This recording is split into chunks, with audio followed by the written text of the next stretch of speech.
नमस्कार दोस्तों, स्वागत है आपका आपके अपने YouTube चैनल मेरे साथ देश की बात। दोस्तों, हम इस चैनल पर कल से हमने एक सीरीज शुरू की थी, सनातन और विज्ञान। उसी सीरीज के अंदर में हम आज अपना अगला एपिसोड लेकर गए हैं। हम बात कर रहे थे कल हाइबरनेशन की। उस हाइबरनेशन के अंदर में एक शब्द आया था, वार्म होल। ब्लैक होल तो ज्यादातर लोग जानते हैं कि ब्लैक होल क्या चीज है, लेकिन उसके साथ साथ में वार्म होल के बारे में बहुत कम लोगों को पता है। तो वार्म होल की अगर हम बात करें तो वार्म होल को हिंदी के अंदर में कृत्रिम सुरंग कहा जा सकता है। मतलब एक बनावटी सुरंग, एक काल्पनिक सुरंग आप उसको कह सकते हैं। ये काल्पनिक या सैद्धांतिक संरचना है जिसे अंतरिक्ष में समय, मतलब स्पेस टाइम के अंदर में दूरस्थ बीच के दो बिंदुओं को एक शॉर्टकट या सुरंग के रूप में समझा जा सकता है। मतलब अगर हम ये कहें कि ये जो वार्म होल है, ये इसका यूज क्या है, ये क्या चीज है, तो ये स्पेस टाइम, अंतरिक्ष समय जो है, उसके अंदर में दो दूर के बिंदुओं के बीच का एक शॉर्टकट है ये, या इसको दो सुरंग बिंदुओं के बीच की एक सुरंग कह सकते हैं आप। अब वार्म होल जो है, इसका मूल सिद्धांत क्या है कि वार्म होल कैसे बनते हैं, क्या है इसका मूल सिद्धांत। यह आइंस्टीन की सामान्य सापेक्षता सिद्धांत, मतलब जनरल रिलेटिविटी पर आधारित है ये। दूसरा, वार्म होल को आइंस्टीन रोजन ब्रिज भी कहा जाता है, क्योंकि ये उन्होंने ही परिकल्पना की थी कि वार्म होल हो सकता है स्पेस के अंदर में। यह जो वार्म होल है, ये ब्रह्मांड के एक हिस्से को दूसरे हिस्से तक पहुंचाने के लिए एक शॉर्टकट प्रदान कर सकता है। मतलब जैसे समय और दूरी को कम करना, मतलब जो डिस्टेंस है उसको कम करना और जो समय है उसको कम करना। आसान उदाहरण में मैं अगर आपको बताऊं तो इसको आप इस तरह समझिए कि यदि आप एक कागज की शीट लें और उसके ऊपर दो बिंदु बनाएं, एक एक्सट्रीम लेफ्ट और एक एक्सट्रीम राइट, तो कागज को मोड़कर उन दोनों को अगर हम जोड़ दें बिंदुओं को, तो ये जोड़ना जो है, ये वार्म होल की अवधारणा को दर्शाता है। ये बताता है कि ये ही वार्म होल है। हालांकि वार्म होल अभी तक केवल सैद्धांतिक रूप में मौजूद है और साइंस इसको साबित करने की कोशिश कर रहा है। देखिए, एक चीज और है कि कोई भी व्यक्ति, चाहे वो बड़े से बड़ा वैज्ञानिक है, चाहे जो है, वो वास्तविकता से परे कभी नहीं सोच सकता। जो चंद्रमा पर जाने का हमारा था, जहां हम चंद्रमा पर गए थे, या मार्स पर जहां जा रहे हैं, ये एक वास्तविकता थी। हाँ, ये बात अलग है कि वहां पहुंचने से पहले हम सिर्फ सोचते थे कि हम वहां जा सकते हैं या नहीं जा सकते, लेकिन जब ये विचार आया कि हम वहां जा सकते हैं, तो ये वास्तविकता थी। ये कोई कोरी कल्पना नहीं थी, और न ही कोई व्यक्ति कोरी कल्पना कर सकता है। हालांकि वार्म होल अभी तो जैसे मैं बताया कि सिर्फ काल्पनिक है, ऐसा कुछ नहीं है। और वार्म होल को और सरल शब्दों में मैं आपको समझ बताऊं तो ये एक ऐसी सुरंग है, दो बिंदुओं के बीच की। ये एक ऐसी सुरंग है कि जिसका हमने अभी तक सिर्फ एक सपना देखा है।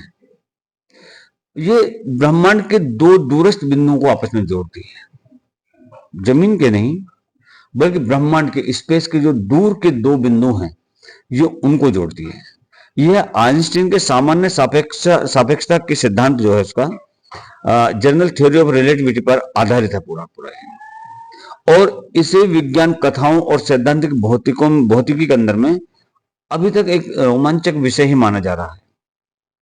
कोई ज्यादा इसके ऊपर लोग नहीं सोचते थे, सिर्फ लोग सोचते थे यार एक सोचा था, ये ऐसा हो भी सकता है या नहीं।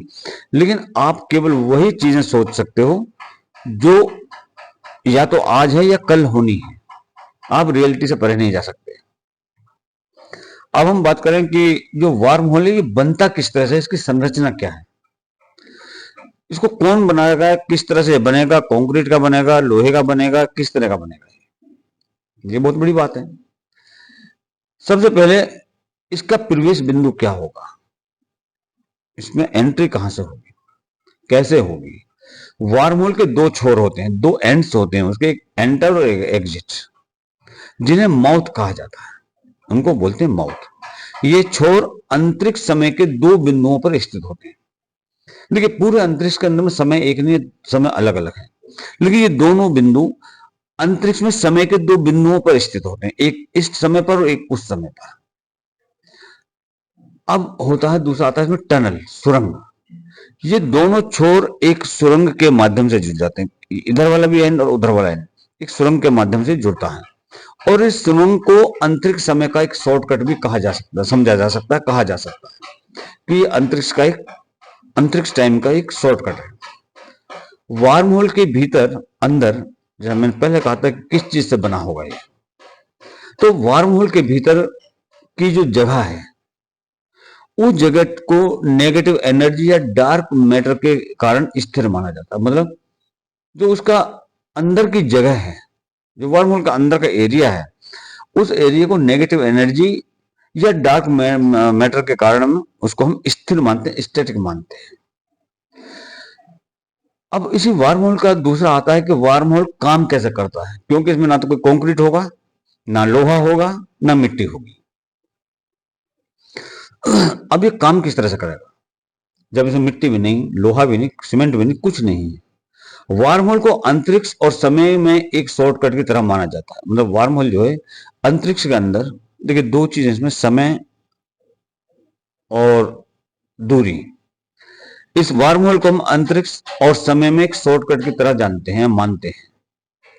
यदि आप वार्म होल से यात्रा करते हैं, अगर आप ट्रेवल करते हैं इस वार्म होल के द्वारा, तो आप ब्रह्मांड के किसी दूरस्थ स्थान पर बहुत कम समय में पहुंच सकते हैं। जिस तरह मैंने कल बताया था कि स्पेस के अंदर में कुछ ग्रह ऐसे हैं जो हजारों लाखों लाइट ईयर्स हमसे दूर है, जहां पर ट्रेवल करने के लिए आदमी की कई कई पीढ़ियां लग जाएंगी, लेकिन हम वहां तक नहीं पहुंच पाएंगे, क्योंकि हमारे पास में वो संसाधन अभी नहीं है। और उन्हीं संसाधनों के रूप में हम वार्म होल और हाइबरनेशन, इन चीजों के ऊपर और ब्लैक होल के ऊपर हम लोग काम कर रहे हैं। इसे स्पेस टाइम शॉर्टकट कहा जाता है, क्योंकि ये दो पॉइंट की जो दूरी है उसको, समय को कम करता है। ये वार्म होल काम करेगा इस तरह से, ये अभी नहीं है। अब आता है कि वार्म होल का उपयोग क्या होगा, कि अगर वार्म होल मान लिया हमने बना लिए, पता कर लिया, तो हमको उसका यूज क्या होगा, उसका फायदा क्या होगा। सबसे बड़ा फायदा तो मैंने आपको बताया था। देखिए अब इसमें दो चीज एक साथ चलेंगी, वार्म होल और हाइबरनेशन। मान लिया आपने वार्म होल बना लिया, उसका आपने पता कर लिया कि वार्म होल क्या चीज है, किस तरह से बनेगा, या कहां पर वो है। लेकिन उस वार्म होल तक जाने के लिए भी तो आपको ह्यूमन बीइंग चाहिए, और ह्यूमन बीइंग को हमको उसी स्टेज में रखना है कि जिस स्टेज में हम उसको यहां से भेज रहे हैं। मतलब उसकी शारीरिक संरचना, उसके अंदर के जितने भी ऑर्गन्स हैं वो सारे परफेक्ट रहे, और वो उसी कंडीशन में रहे जिस कंडीशन में वो आदमी यहां से स्टार्ट कर रहा है, जमीन से स्टार्ट करेगा। वार्म होल का सबसे बड़ा फायदा ये है कि हम लाखों प्रकाश वर्ष दूर, जो जमीन से लाखों प्रकाश वर्ष दूर ग्रह उपलब्ध हैं, हम उन तक तुरंत पहुंच सकते हैं। उदाहरण के लिए मैं आपको बताऊं कि पृथ्वी से किसी दूसरे वायुमंडल या सौर मंडल, सोलर सिस्टम जो होता है, वहां तक पहुंचने में हमको लाखों साल लग सकते हैं। और लाखों साल लगने का मतलब है कि लाखों जनरेशन भी लग सकती है। लाखों नहीं तो कम से कम हजारों जनरेशन तो लग ही जाएंगे आज की तारीख में। लेकिन वार्म होल के जरिए ये जो पूरा प्रोसेस है वहां पहुंचने का, ये कुछ ही घंटों में पॉसिबल हो जाएगा। हम कुछ ही घंटों में वहां तक पहुंच सकते हैं वार्म होल के द्वारा। अब एक आता है इसी सीरीज में, एक आता है समय की यात्रा, टाइम ट्रेवल जिसको कहते हैं। एक सैद्धांतिक रूप से अगर हम बात करें, तो वार्म होल का उपयोग समय में आगे या पीछे यात्रा करने के लिए भी उपयोग में लाया जा सकता है। टाइम ट्रेवल जैसा आपने सुना होगा, बहुत सारी चर्चा आते रहते हैं बहुत सारे समाचार आते रहते हैं कि फलाने देश में एक व्यक्ति 2050 से आया, 2030 से आया, मतलब आने वाले समय से वो पीछे आ गया है। ये बहुत सारी खबरें होती हैं। तो अगर वार्म होल तक हम पहुंच जाते हैं तो उसके द्वारा हम समय में आगे या पीछे ट्रेवल कर सकते हैं। हालांकि समय यात्रा से जुड़े कई वैज्ञानिक और दार्शनिक प्रश्न भी हैं, जैसे समय का परस्पर विरोधाभास, मतलब टाइम पैराडॉक्स जिसको हम बोलते हैं। अब वार्म होल जो है इससे जुड़े हुए कुछ वैज्ञानिक सवाल भी हैं। पहला सवाल, जैसा कि मैंने आपको कहा था कि वार्म होल बनेगा किस चीज से, या वास्तव में है भी या नहीं है। तो पहला तो यह है कि क्या वार्म होल असली हैं? अभी तक वार्म होल का अस्तित्व केवल गणितीय समीकरणों और सैद्धांतिक भौतिकी में है। मतलब इसकी सिर्फ अभी तक परिकल्पना की गई है कि वार्म होल इस तरह से होगा। इसे प्रैक्टिकली अभी नहीं देखा गया है। प्रैक्टिकली इसकी एग्जिस्टेंस नहीं है अभी। दूसरा, वार्म होल को बनाने में और स्थिर रखने में, मान लिया बना लिया किसी तरह से, लेकिन वो लॉन्ग लास्टिंग हो, वो स्थिर रहे, वो स्टैटिक रहे, उसके लिए नेगेटिव एनर्जी की हमको आवश्यकता होगी, जिसे अभी तक इस इंसान पैदा नहीं कर पाया है। तो वार्म होल बनाने के लिए पहले जरूरी है कि हमारे वैज्ञानिक नेगेटिव एनर्जी पैदा करें, उसको बनाएं। दूसरा आता है कि क्या वार्म होल सुरक्षित हैं? मान लिया वार्म होल बना दिया और इधर से इंसान उसके अंदर में एंटर कर जाता है। एंटर करने के बाद में जब वो ट्रेवल उसके अंदर कर रहा है तो उसके ट्रेवल पीरियड जो टाइम पीरियड है उसके अंदर में रहने का, क्या वो उस वक्त तक बिल्कुल सुरक्षित रहेगा? वार्म होल कहीं खराब तो नहीं होगा, बिगड़ेगा तो नहीं? तो यह माना जाता है कि वार्म होल जो है ये अस्थिर भी हो सकते हैं, अनसर्टेन भी हो सकते हैं। जैसी कोई वस्तु इसमें प्रवेश करेगी, जैसी कोई चीज इसके अंदर जाएगी, तो ये ढह सकता है, कोलैप्स हो सकता है। ये अभी ये भी अभी परिकल्पना है सिर्फ वैज्ञानिकों की। इसके ऊपर भी वैज्ञानिक 100% श्योर नहीं है कि ऐसा हो सकता है या नहीं हो सकता। सिर्फ एक परिकल्पना है कि ऐसा भी हो सकता है, क्योंकि हमको पॉजिटिव के साथ साथ नेगेटिव सोच भी रखने की आवश्यकता होती है, तभी इस विज्ञान के द्वारा हम अगला कदम अपना आगे बढ़ा सकते हैं। और यदि वार्म होल अस्थिर हुआ तो फिर ये जो यात्री उसमें ट्रेवल कर रहे हैं या कर रहा है, उसकी जान को खतरे में डाल सकता है। ठीक है, ये इसका ये रहा। अब यह कि वार्म होल के कुछ उदाहरण में होने चाहिए कि वार्म होल एग्जैक्टली है क्या चीज। वार्म होल क्या चीज है, इसकी कल्पना हम करें तो किस तरह से करें? देखिए, वार्म होल जो है आप ये मान के चलो कि एक रास्ता है जो कि 100 किलोमीटर लंबा है। मतलब एक रोड है या एक रास्ता है जो 100 किलोमीटर लंबा है। अब वो रास्ता, ये रास्ता मान के चलिए आप पहाड़ों का, कि जो पहाड़ में एक पॉइंट से दूसरे पॉइंट पर अगर हम जा रहे हैं तो वो 100 किलोमीटर लंबा डिस्टेंस है, क्योंकि वहां पहाड़ी क्षेत्र के अंदर में रास्ता घुमावदार होता है। अब ये मान के चलें कि अगर सुरंग बनाई जाए पहाड़ पर, अगर हम सुरंग बनाते हैं तो ये इस दूरी को 1 किलोमीटर तक की कर देता है।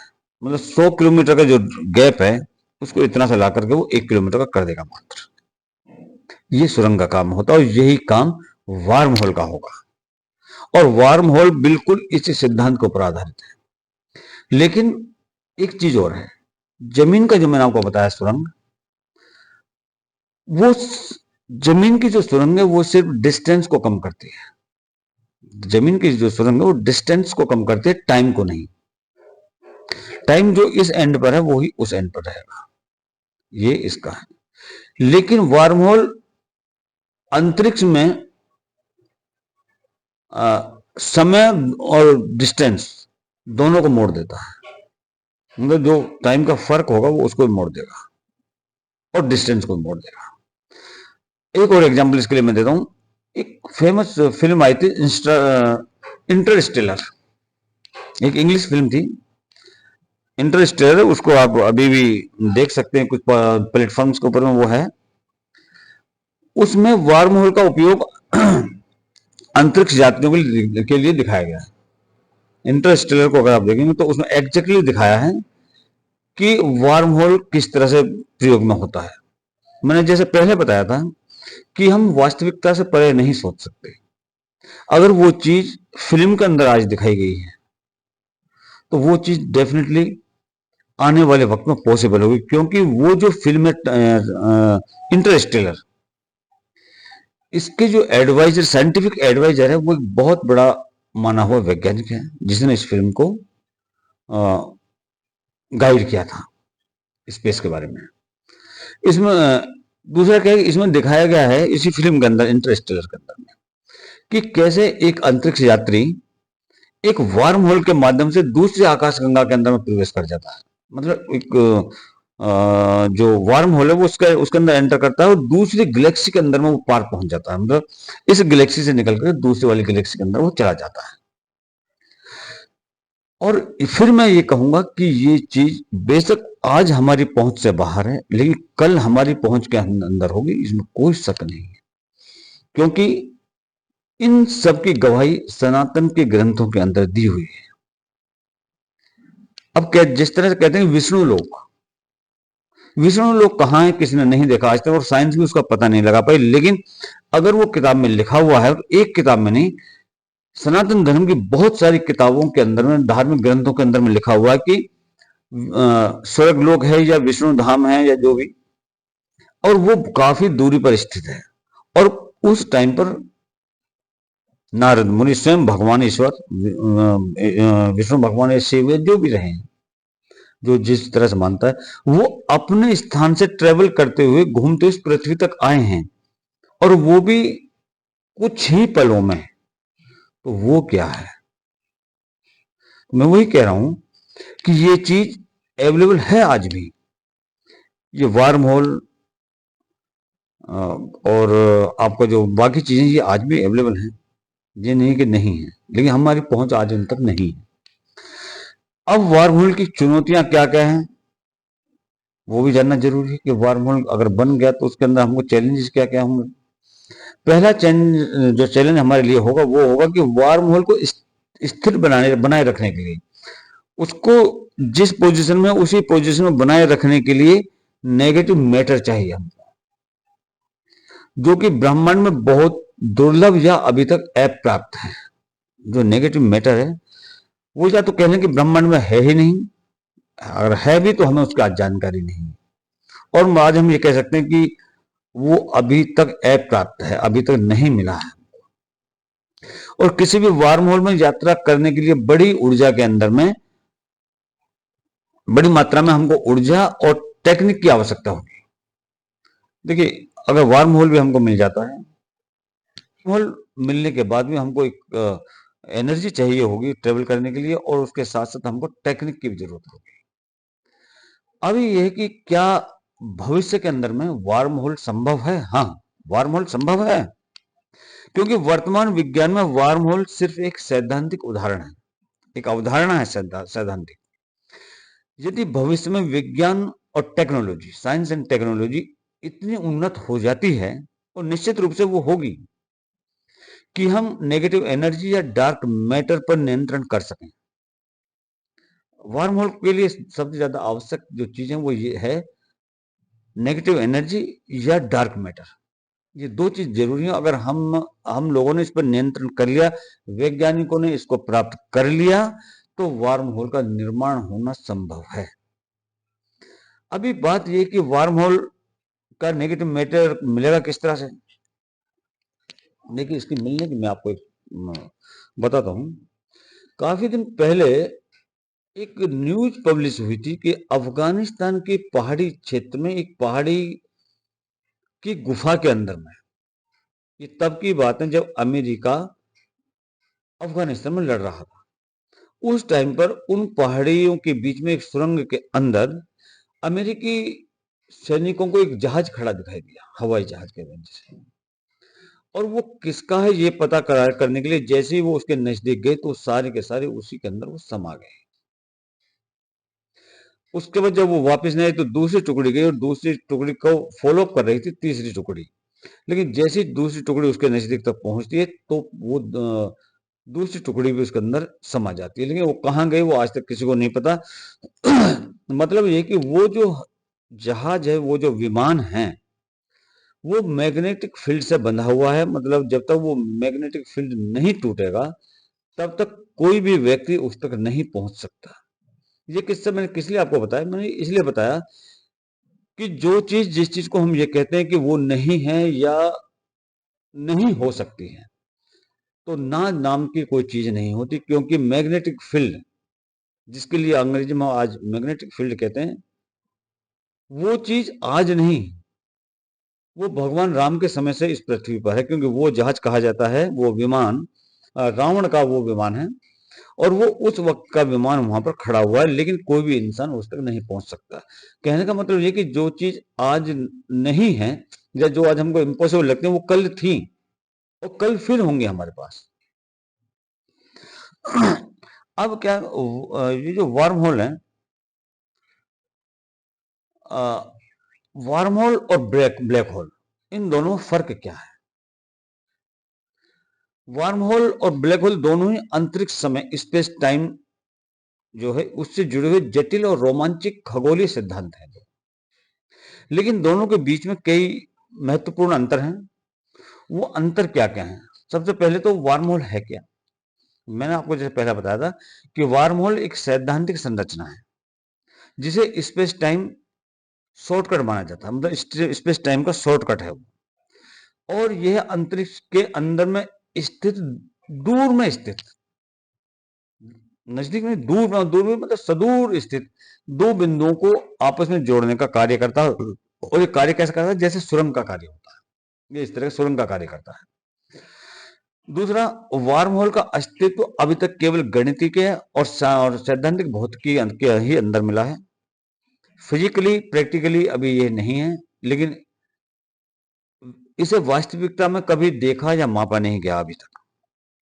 और वार्म होल को कभी कभी आइंस्टीन रोजन ब्रिज भी कहा जाता है। ये वार्म होल है। अब होता है ब्लैक होल। ये ब्लैक होल जो है, ये एक वास्तविक खगोलीय पिंड है। देखिए, वार्म होल तो आज तक देखा नहीं गया, लेकिन हाँ, ब्लैक होल के जरूर सबूत आज हैं, उसके हमारे पास में प्रमाण हैं। जिसका अस्तित्व, जो ब्लैक होल है उसका अस्तित्व जो है, उसको वैज्ञानिकों ने सिद्ध भी किया है। यह अंतरिक्ष के अंदर में ब्लैक होल जो है, एक ऐसा क्षेत्र है जहां पर गुरुत्वाकर्षण, मतलब ग्रेविटी इतना मजबूत है। उसकी ग्रेविटी ग्रेविटी जो है इतनी मजबूत है, उसका गुरुत्वाकर्षण इतना मजबूत है, इतना जबरदस्त है कि उससे बच करके लाइट, प्रकाश जो होता है, वो भी पार नहीं जा सकता, वो भी वहीं पर रुक जाएगा, उसके अंदर ही वो मर जाता है। और ब्लैक होल बनता कब है? ये तब बनता है जब एक विशाल तारा, मैसिव स्टार, अपने ही गुरुत्वाकर्षण के कारण ढह जाता है, खत्म हो जाता है, तब ब्लैक होल बनता है। और इसे देखने के लिए वैज्ञानिक इसके प्रभावों का अध्ययन करते हैं, ब्लैक होल के, जैसे कि आसपास की वस्तुओं की गति और विकिरण। अब मोटा मोटी हम देखते हैं वार्म होल और ब्लैक होल के बीच का फर्क क्या है। जो वार्म होल का स्वरूप है, वो अभी तक थ्योरेटिकल है, सैद्धांतिक है, उसका अभी वास्तविकता से कुछ लेना देना नहीं है आज, लेकिन कल वो था और कल वो फिर होगा। क्योंकि सनातन कहता है कि ऐसी चीजें पहले थीं, आज नहीं है हमारे पास में, लेकिन कल वो फिर हो सकती है हमारे पास में। ब्लैक होल वास्तविक खगोलीय पिंड है, दोनों में फर्क है। इनके कार्य क्या है? वार्म होल जो है, इसका कार्य अंतरिक्ष और समय के दो बिंदुओं को आपस में जोड़ना होता है। अंतरिक्ष और समय, इनके दो बिंदुओं को जोड़ता है आपस में। ब्लैक होल पदार्थ और ऊर्जा को खाने वाला है। ये पदार्थ को या ऊर्जा जो होती है, एनर्जी, उसको ब्लैक होल खा जाता है। इनका गुरुत्वाकर्षण, जो वार्म होल है, इसका कोई निश्चित गुरुत्वाकर्षण नहीं है, लेकिन स्थिर रखने के लिए नेगेटिव एनर्जी चाहिए होती है। ब्लैक होल जो है अत्यधिक मजबूत गुरुत्वाकर्षण, उसका जो गुरुत्वाकर्षण है बहुत ज्यादा मजबूत है, और ये प्रकाश को भी खींच सकता है अपनी तरफ। अब इनका निर्माण कैसे होता है? जो वार्म होल है, इसका जो निर्माण है केवल गणितीय समीकरणों के ऊपर आधारित है, अभी तक यह प्रस्तावित है। और ब्लैक होल जो है वो एक तारे के ढहने से बनता है, मतलब अगर कोई बड़ा स्टार कोलैप्स हो जाता है तो उसके ढहने से ये बनता है। उपयोग या अवधारणा, वार्म होल की जो उपयोग है, ये अंतरिक्ष और समय में यात्रा का शॉर्टकट हो सकता है या होगा। ब्लैक होल ऊर्जा और पदार्थ को अपने अंदर खींचता है। क्या इनको देखा गया अभी तक? जो वार्म होल है ये केवल अभी तक सैद्धांतिक है, देखा नहीं गया है। और जो ब्लैक होल है इसको वैज्ञानिकों ने ब्लैक होल की को कैप्चर किया है, जैसे M87 एक ब्लैक होल का नाम है, उसको देखा गया, उसको कैप्चर किया गया। अब इनके दोनों के अंदर में अगर कोई इनके दोनों के ब्लैक होल वार्म होल के खतरे क्या क्या हैं, जोखिम क्या क्या हैं? वार्म होल के अंदर यात्रा करना खतरनाक हो सकता है क्योंकि यह अस्थिर हो सकता है। वार्म होल, ब्लैक होल में गिरने पर कोई वस्तु खत्म ही हो जाती है, पता ही नहीं चलता उसका वो कहां गई। अब इनका भविष्य में उपयोग क्या होगा? अगर वार्म होल संभव हुआ तो इसका उपयोग अंतरिक्ष यात्रा और समय यात्रा के लिए किया जा सकता है। समय में आगे या पीछे यात्रा करने के अंदर में इसका उपयोग किया जा सकता है वार्म होल का। ब्लैक होल को समझने से ब्रह्मांड की गहरी समझ हमें मिल सकती है। अब क्या वार्म होल और ब्लैक होल एक दूसरे से जुड़े हुए हैं?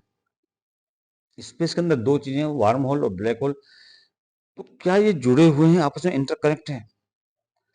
और इसके लिए कुछ वैज्ञानिक ये कहते हैं कि हाँ, ब्लैक होल और वार्म होल किसी प्रकार से जुड़े हो सकते हैं आपस में। उदाहरण के लिए आप लीजिए कि एक केवल विचार है कि ब्लैक होल के केंद्र में या कि केंद्र से वार्म होल का निर्माण हो सकता है, लेकिन ये जो वैज्ञानिकों ने कहा ये भी केवल सैद्धांतिक है, इसका कोई ठोस प्रमाण अभी तक नहीं है। अब वार्म होल और ब्लैक होल को समझने के कुछ उदाहरण मैं आपको मोटे तौर पर बताऊं। ब्लैक होल का एक उदाहरण ले लीजिए कि ब्लैक होल को एक गहरे कुएं की तरह समझा जा सकता है।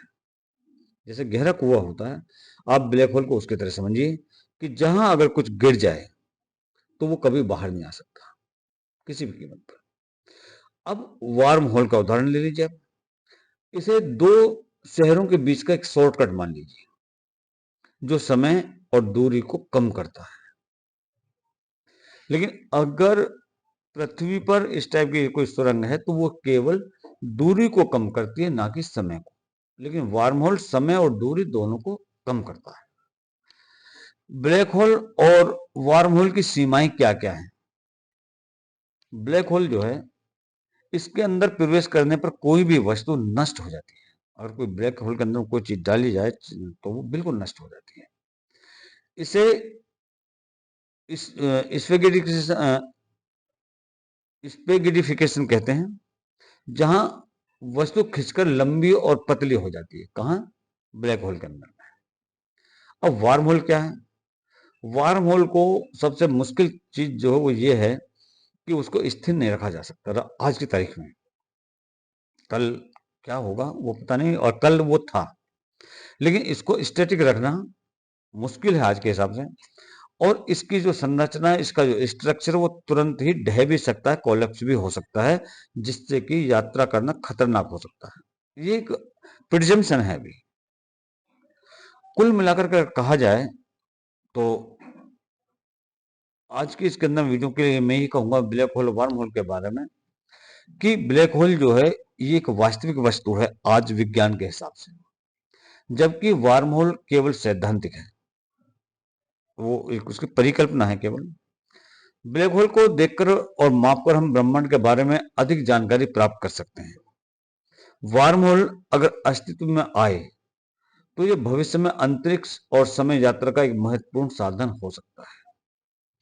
तो ये दो चीजें, वार्म होल ब्लैक होल को मैंने आपको डिटेल में बताया, जिससे कि दोनों के बीच फर्क क्या है, दोनों के अंदर समानता क्या है, और दोनों का उपयोग किस कार्य के लिए होगा या हो सकता है। मैं फिर ये कहूंगा कि ये विज्ञान के सिद्धांत जो मैंने अभी बताए, लेकिन यही सिद्धांत जो विज्ञान के सिद्धांत जिनके पीछे आज विज्ञान खोज कर रही है, यही सारे सिद्धांत सनातन के ग्रंथों के अंदर दिए हुए हैं। उन ग्रंथों में ये सब चीजें लिखी हुई हैं कि ये चीज हैं। लेकिन अफसोस की बात है कि हम सनातनी होकर के, हमारा देश सनातनी होकर के भी हम केवल पश्चिमी देशों के पीछे भागते हैं। हम जो नासा बोलता है हम उसको कहते हैं, या जो पश्चिम के वैज्ञानिक कहते हैं हम उनको ही समझते हैं। जबकि आवश्यकता है कि हमको अपने ग्रंथों को पढ़ना चाहिए, उनके अंदर में सारी चीजें दी हुई हैं। नमस्कार, धन्यवाद, जय हिंद, जय भारत।